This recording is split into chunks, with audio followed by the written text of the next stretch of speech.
दोस्तों, scary pumpkin अब जल्द ही 3 मिलियन माइलस्टोन कंप्लीट करने वाला है। आपके सालों से मिले प्यार और समर्थन के लिए हम दिल से शुक्रगुजार हैं।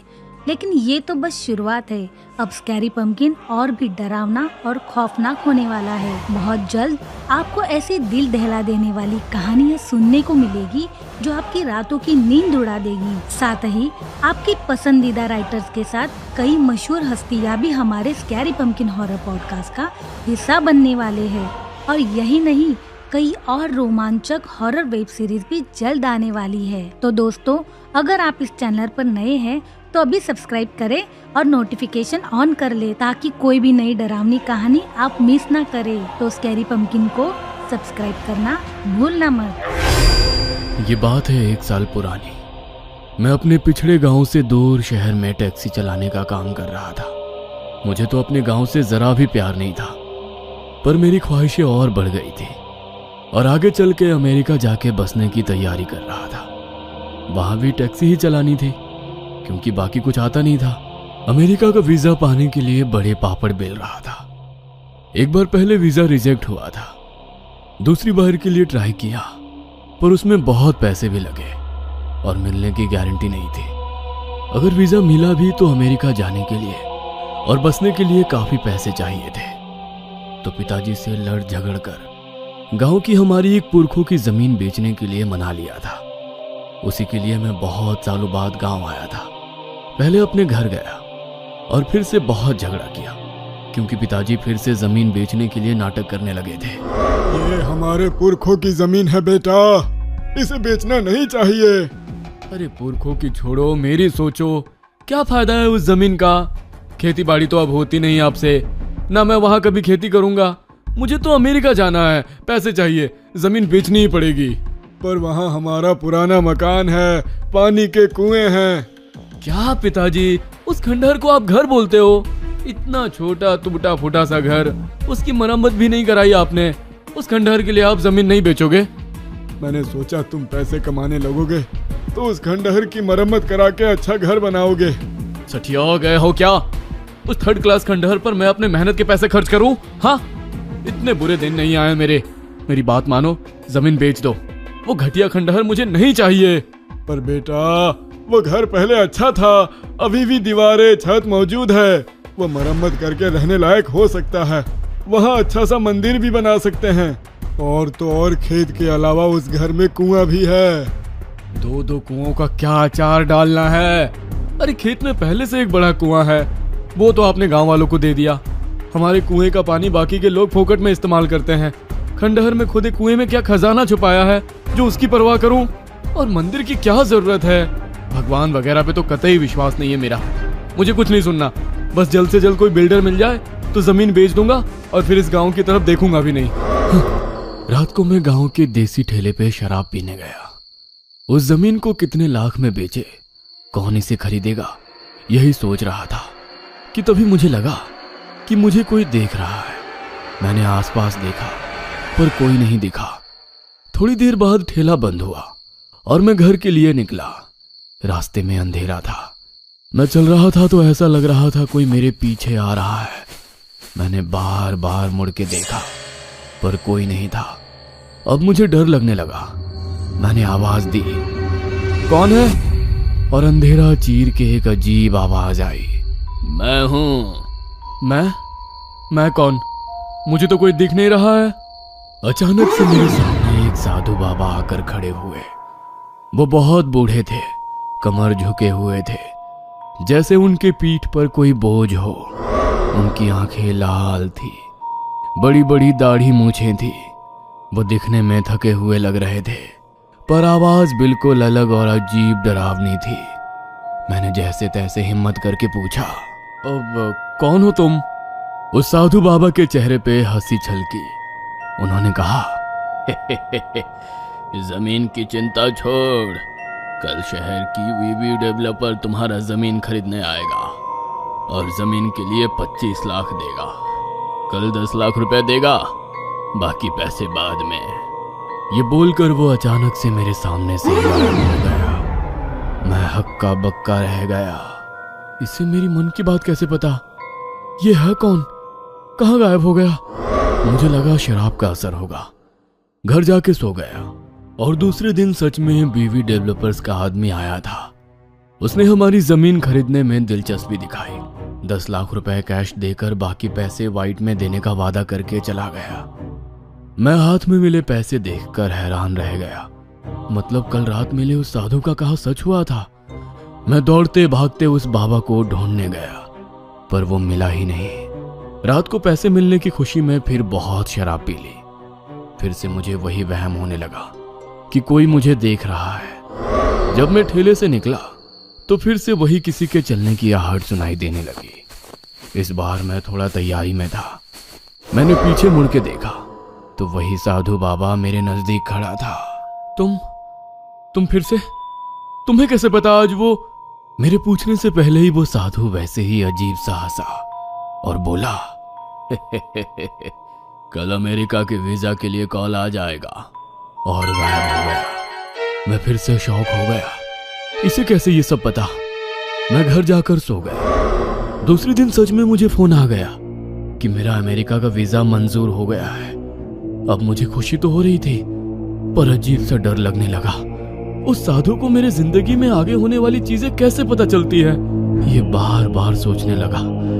रात को फिर से उस रास्ते पे गया जहां वो बाबा थे। मैंने पूछा, बाबा आप क्या चीज हो? आपके पास ऐसी कौन सी सिद्धि है जिसकी वजह से आप दूसरों के बारे में इतना जान सकते हो? बाबा मुस्कुराए और बोले, ये एक अघोर सिद्धि है, तुम्हें इससे क्या लेना देना? तुम अब अमेरिका जाओ, तुम्हारा काम तो हो गया ना। बाबा की बात तो सही थी, पर अब मुझे अमेरिका और जमीन बेचने से ज्यादा ये सिद्धि प्राप्त करने में ज्यादा दिलचस्पी थी। अगर ऐसी सिद्धि प्राप्त हो जाए तो अमेरिका जाके टैक्सी क्यों चलाए? अमेरिका के लोगों को उनका भविष्य बताकर बहुत पैसे कमाऊंगा, दुनिया घूम पाऊंगा, बैठे बैठे सारे प्रॉब्लम्स ही सॉल्व हो जाएंगे।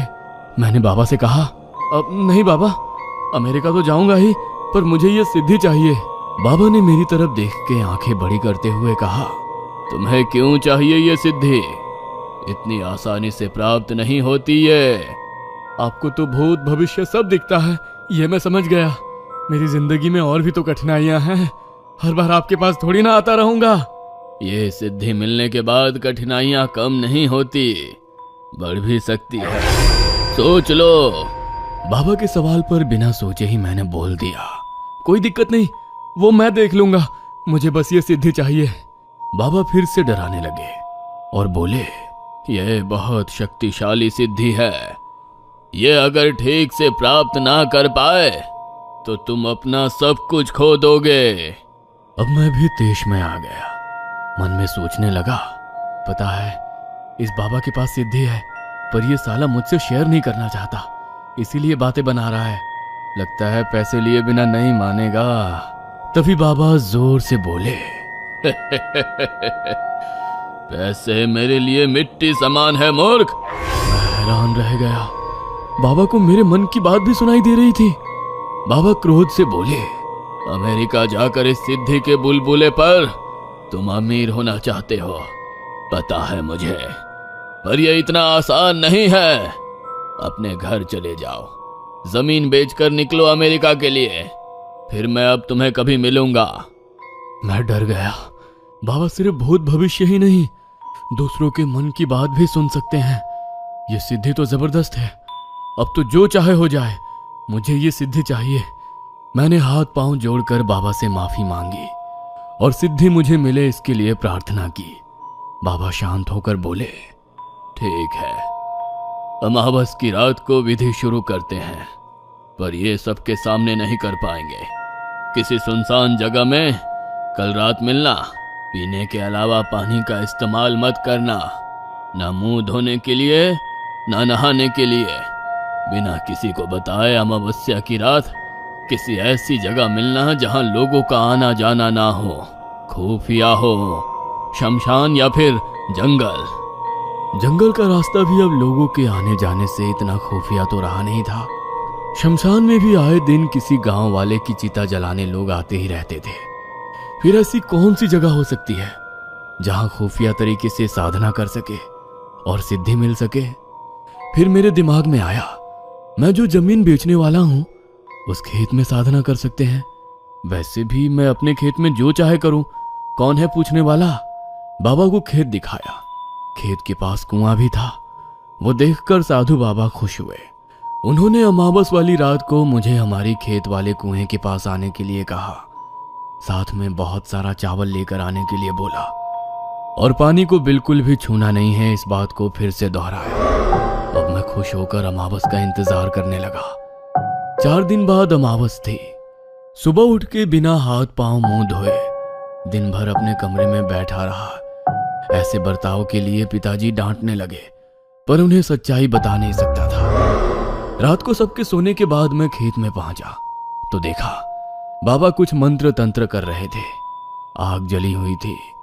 बहुत सा सामान रखा हुआ था, जिसमें इंसान की खोपड़ियां थी, राख थी, एक नवजात बालक की लाश थी, कुछ अजीबोगरीब पत्थर थे, फिर किसी जानवर का मांस, कुमकुम और ना जाने क्या कुछ था। उन्होंने एक आधी टूटी खोपड़ी में खून भर दिया। यह खून इंसान का था या जानवर का, यह मुझे समझ नहीं आया। मैं तो वो सब देख के ही डर गया था। एक पल के ये भी सोचा कि यहां से भाग जाऊं कि तभी बाबा ने पूछा, क्या तुम सच में यहां से भागना चाहते हो? मैं ये सवाल सुनकर चुप हो गया। बाबा ने फिर से मेरी मन की बात सुन ली थी। बाबा ने कहा, अगर तुम ये नहीं सह सकते तो अभी बता दो, क्योंकि साधना शुरू होने के बाद बीच में रुक नहीं सकते और पीछे मुड़ भी नहीं सकते। इसका असर ज्यादा भयानक हो सकता है। मैं सोचने लगा। मेरी जिंदगी अब पटरी पे आ रही थी। अमेरिका का वीजा मिल गया था। पैसों की प्रॉब्लम खत्म हो गई थी। इन सब में पढ़ने की जरूरत नहीं है। क्या इस चक्कर में पढ़ना चाहिए? बाबा ने फिर से कहा, जरूरत तो बिल्कुल नहीं है। तुमने ही जिद की, इसीलिए मैं ये सिद्धि तुम्हें देने आया था। पर अगर तुम तैयार नहीं हो तो मैं यहां से चला जाता हूं, क्योंकि अगर पूरी लगन से तुमने सारे विधि नहीं किए तो ये सिद्धि तुम्हारे लिए नरक का द्वार बन जाएगी, तुम्हारी जिंदगी तबाह कर देगी। इसलिए फिर से सोच लो। अगर ये नहीं सह सकते तो लौट जाओ। यही हमारी आखिरी मुलाकात समझ लो। बाबा ने मुझे डरा ही दिया। एक तो पहले से मैं डरा हुआ था, पर अगर आज मैं डर गया तो एक बड़ी सिद्धि प्राप्त होने से मैं हमेशा दूर हो जाऊंगा।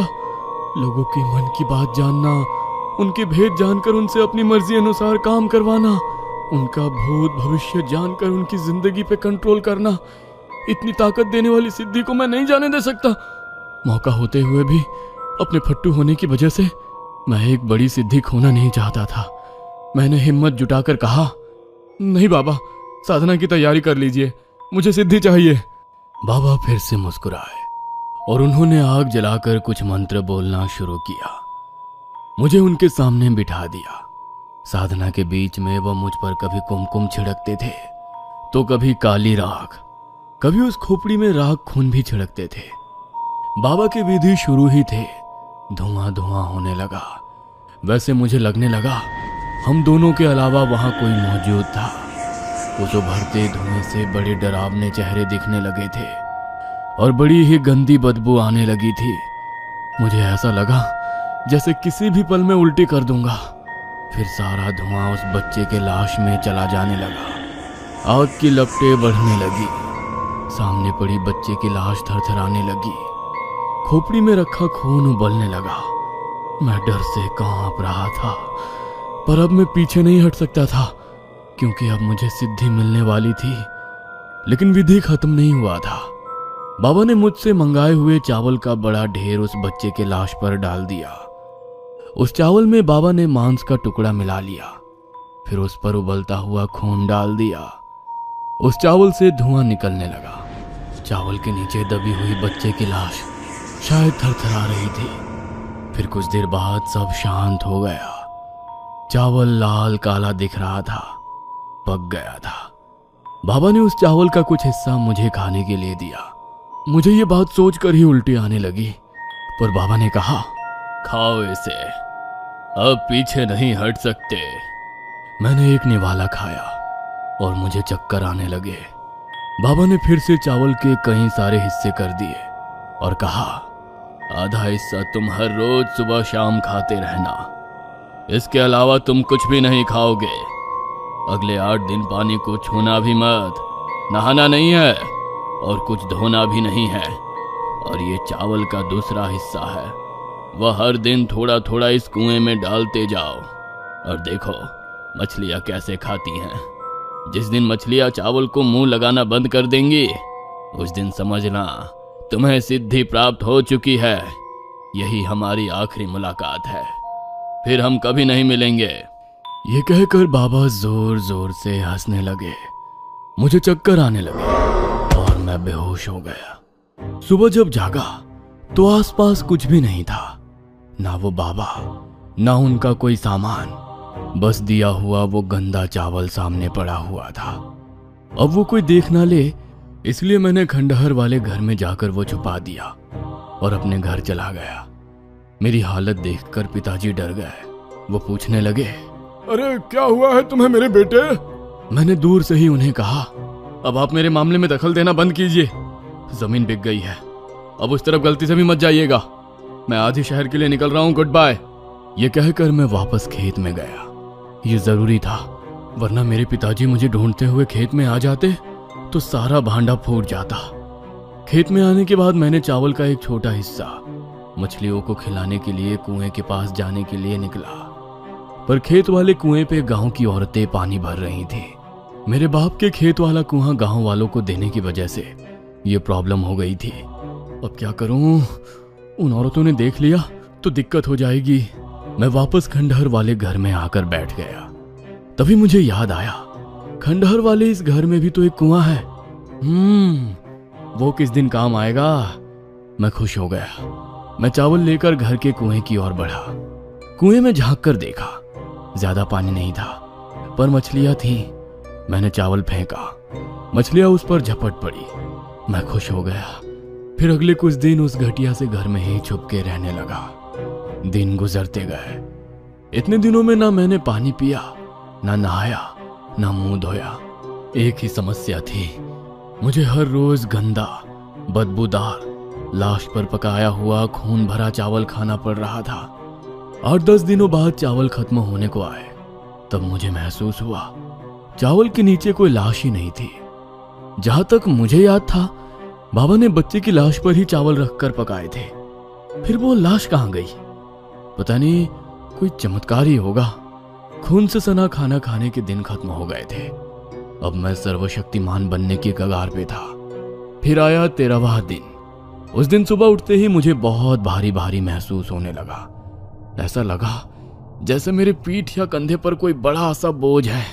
मैंने चावल का अंतिम हिस्सा उठाया और खंडहर के कुएं की तरफ गया। मैंने चावल कुएं में डाला और देखा तो हैरान हो गया। मछलियां आज चावल पर झपट नहीं पड़ी, बल्कि चावल से दूर भागने लगी। अचानक हवाएं बदलने लगी। मुझे लगा तूफान आ रहा है। मैं यहाँ वहां देखने लगा। मेरे बदन में गर्माहट महसूस होने लगी। कान नाक से खून बहने लगा। मैं डर गया। मुझे समझ नहीं आ रहा था कि मेरे साथ कुछ अलग हुआ है। मैं खंडहर वाले घर से बाहर भागने लगा तो अचानक मेरे पांव रुक गए। ऐसा लगा कोई मुझे खींच रहा है और खींचते खींचते फिर से उस खंडहर में लाकर मुझे पटक दिया गया। यह किसने किया? मुझे तो कोई दिख नहीं रहा था। मैंने दोबारा कोशिश की, फिर से मुझे किसी ने घर की तरफ खींचा। मैं परेशान हो गया। अब मुझे सिद्धि प्राप्त हो चुकी है, फिर भी मैं इस घटिया घर में क्यों पड़ा हुआ हूं? मुझे समझ नहीं आ रहा था। मैंने खिड़की में से खेत में खड़े एक आदमी को देखा और उसको अपनी तरफ बुलाया। उस आदमी को मैंने कभी देखा नहीं था, ना उसे जानता था। उस आदमी के जरिए मैं पिताजी तक मेरी खबर देने की सोच रहा था, पर जैसे ही वो नजदीक आया, मेरे मुंह से अजीब बात निकली। मेरी आवाज मेरी नहीं थी। अजीब आवाज में मैंने कहा, बिरजू, यादव की बेटी के साथ तुम आज नहीं भाग पाओगे। आज तुम्हें गांव वाले मार डालेंगे। वो आदमी डर गया और डर के मारे भाग गया। मैं हैरान हो गया, ये मेरे साथ क्या हो रहा था? मैंने उस आदमी का भूत, भविष्य और मन की बात जान ली, पर यह वैसे नहीं हो रहा था जैसे मैंने सोचा था। मैंने आवाज लगाकर रास्ते से आने जाने वालों को बुलाने की कोशिश की। कुछ लोग आते थे, पर पता नहीं मुझे देखकर डर कर भाग जाते थे। 2 दिन ऐसे ही गुजरे। अब मेरे लिए इस खंडहर में एक एक पल बिताना मुश्किल हो गया था। आखिर एक दिन एक आदमी ने मुझे पहचान लिया और वो मेरे पिताजी को लेकर आ गया। पिताजी मेरी हालत देखकर रोने लगे। वो दरवाजे के अंदर आने की कोशिश कर रहे थे कि दूर जाकर गिर पड़े। जैसे कोई शक्ति उन्हें घर के अंदर नहीं आने दे रही थी। वो वहीं बैठे रोने लगे और बोलने लगे, बेटा, अरे बेटा, ये क्या हो गया तुम्हें? तुम तो शहर जाने वाले थे, अमेरिका जाने वाले थे। पिताजी को ऐसा रोता देख मुझे भी रोना आ गया। मैं बहुत शर्मिंदा था। मैं पिताजी से कहना चाहता था कि मुझे माफ कीजिए, मैंने बहुत बड़ी गलती कर दी। पर मुंह खोलते ही मेरे मुंह से अजीब आवाज निकली और कहने लगी, रामदीन, अगले कुछ घंटों में तुम्हारी मौत होने वाली है, पर तुम्हें अग्नि देने वाला तुम्हारा बेटा नहीं आ पाएगा। यह बात सुनकर पिताजी कांप उठे। मैं खुद भी यकीन नहीं कर पा रहा था कि मैं क्या सुन रहा हूं। पिताजी दौड़ते भागते गए और थोड़ी देर बाद गांव के कुछ लोग और एक मांत्रिक को लेकर आए। उस मांत्रिक ने जैसे ही दरवाजे के अंदर पांव रखने की कोशिश की, वो किसी अजनबी शक्ति द्वारा पीछे फेंक दिया गया। सब ये देख हैरान हो गए। मांत्रिक समझ गया कुछ बड़ी अघोरी शक्ति यहां आ चुकी है। वो आंखें बंद करके बैठा। उसे शायद सब कुछ समझ आ गया था। उसने आंखें खोली और जो कहा वो सुनकर सब दंग रह गए। बाबू, तुम्हारे साथ भयंकर वाला खेला हो गया है बाबू। तुम एक पिशाच के अधीन हो चुके हो। क्या?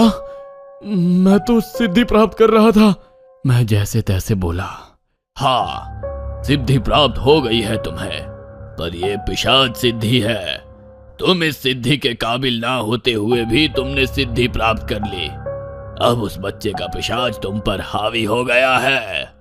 अब वही तुमसे सब करवा रहा है। ये सुन मैं डर गया। बच्चे का पिशाच? कौन सा बच्चा? कैसा बच्चा? फिर मुझे वो रात याद आई जब बाबा उस नवजात छोटे बच्चे की लाश विधि में इस्तेमाल कर रहे थे। उसी पर चावल डाला था और जब चावल खाकर मैंने पूरा किया था तो नीचे किसी बच्चे की लाश नहीं थी। वो कोई चमत्कार नहीं था। मतलब वो बच्चा नहीं, ये नहीं हो सकता।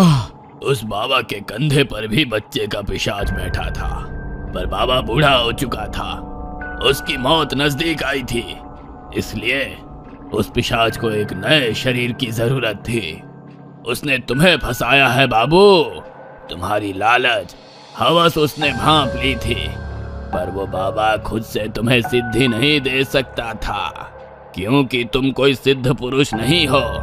तुम एक साधारण आदमी हो। कोई सिद्ध पुरुष ऐसे गंदे पिशाच अपने पास नहीं भटकने देते। पिशाच वाली सिद्धि के कुछ नियम होते हैं। अगर सिद्धि प्राप्त करने वाला आदमी सिद्ध पुरुष ना हो तो वो सिद्धि प्राप्त करने के बाद पिशाच पर काबू नहीं रख सकता।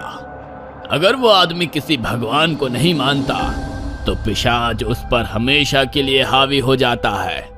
दूसरे इंसान को सिद्धि देने से पहले सिद्धि से दूर रहने के लिए कहना पड़ता है, और उसके बावजूद कोई साधारण आदमी मना करने के बाद भी 3 बार सिद्धि की मांग करे तो सिद्धि दी जाती है। साधु बाबा ने तुम्हें 3 बार वार्निंग दी, पर तुमने फिर भी सिद्धि मांग ली। सिद्धि से आने वाली दिक्कतों के बारे में बताने के बावजूद तुमने हामी भर दी और तुम फंस गए। मैं ये सुनकर सुन्ना हो गया। गांव वाले भी एक दूसरे की तरफ देखने लगे। फिर मांत्रिक अचानक बोला, पर सबसे बड़ी गलती जो तुमसे हुई है वो खुद तुमने की है, ना कि उस साधु ने। गलती? कौन सी गलती? मैं सोचने लगा। साधु ने बोला, साधु ने तुम्हें खेत वाले कुएं पर चावल के हिस्से डालने को कहा था, पर तुमने इस घर के कुएं में चावल डालना शुरू किया। यही तुम्हारी सबसे बड़ी गलती है। यह पिशाच इस घर के कुएं में पैदा हुआ, इस घर की 4 दीवारों में, ना कि किसी जंगल, शमशान या खेत जैसे खुली जगह में। ये बात सुनकर मेरे रोंगटे खड़े हो गए। सारे गांव वाले मेरी तरफ हैरत भरी नजर से देखने लगे।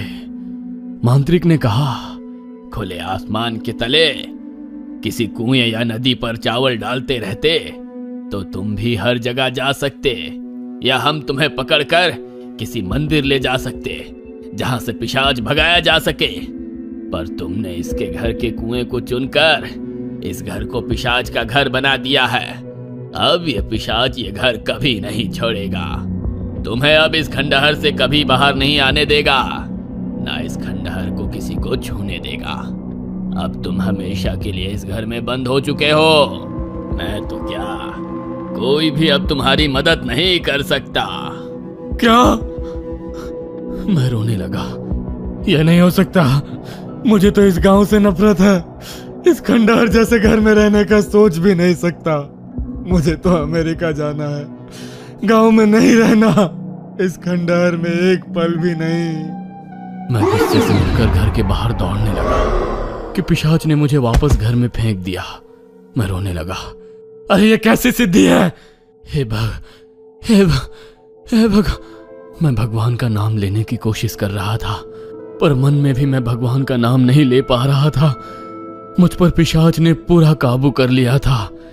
फिर मेरे दिमाग में आया, ये सारी जमीन वो बिल्डर खरीद चुका है, वो ये खंडहर तोड़ देगा, फिर तो मैं आजाद हो जाऊंगा।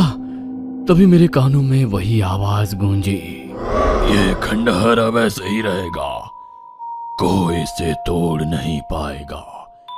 यह मेरा घर है और तुम मेरा शरीर। अब जब तक तुम्हारी मौत नहीं आती तब तक ऐसे ही रहोगे, वही करोगे जो मैं करवाऊंगा। तभी बाहर आओगे जब मुझे जाना होगा। वो हंसी की आवाज गूंज उठी। मैं रोने लगा। मेरी ये हालत देखकर मेरे पिताजी मेरे पास दौड़कर आने लगे, लेकिन दरवाजे तक पहुंचते ही वो दूर फेंक दिए गए। वो ये बर्दाश्त नहीं कर पाए और उनकी वही मृत्यु हो गई। मैं अपने पिताजी की तरफ भागने लगा तो मुझे उस पिशाच ने फिर अंदर फेंक दिया और मेरे कानों में आवाज गूंजी, याद नहीं क्या कहा था? कुछ घंटों में मौत होगी रामदीन की और उसे उसका बेटा अग्नि भी नहीं दे पाएगा, क्योंकि वो इस घर से कभी बाहर नहीं निकल पाएगा। बस 1 साल हो गया इस बात को। उस दिन से मैं यहां अटक चुका हूं, उसी कुएं के पानी पर जिंदा हूं। मेरा भविष्य शायद कुछ और होता। अमेरिका ना सही, शहर में तो टैक्सी चलाता। जिस गांव से पीछा छुड़ाना चाहता था, जिस जमीन को बेचना चाहता था, जिस घर को गिराना चाहता था, अब उसी में कैद हो गया। गांव वाले अब यहां देखने भी नहीं आते। मेरी एक गलती ने मुझे बर्बाद कर दिया। क्या मेरा कुआं का चुनाव गलत था, या सिद्धि की मांग करना, या शायद मैं आदमी ही गलत था? ये कहानी आपको अच्छी लगी हो तो हमें सब्सक्राइब करें, हमारा इंस्टाग्राम और फेसबुक पेज जरूर फॉलो करें। और हाँ दोस्तों, सब्सक्राइब करना भूलना मत।